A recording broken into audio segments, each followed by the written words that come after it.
What's up, everyone? Welcome to the video. Today we're going to take a look at how to replace the battery in this Chrysler 300 remote key fob.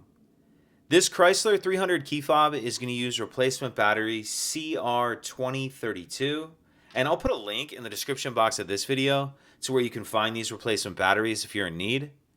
The other thing I'm going to be using to change this key fob battery is a flathead screwdriver. So the first thing we want to do is grab our key fob and we're going to remove the emergency key that's in the bottom of it. That's done by pressing this release on the back of the fob that my thumb's on, and the key will pull out like that, and we can just set that key to the side. Now if we grab our screwdriver and we hold our key fob with the buttons facing down and we take a look at the bottom of it, we see there's this notch right here that I'm touching with the end of the key. What I'm going to do is put my key in that notch like this. Then I'm just going to twist it like I'm opening a lock with a key. And as I do that, you can see it opens the case.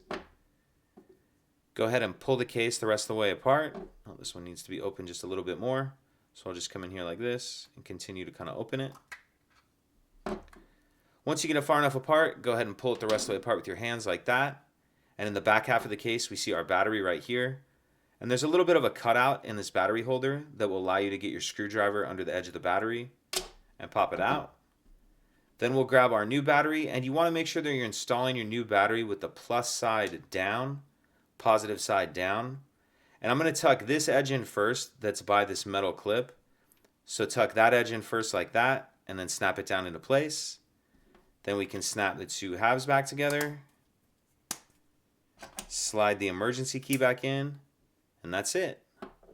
If you could take a second to like and subscribe, it helps us out, and I'd appreciate it. Thank you.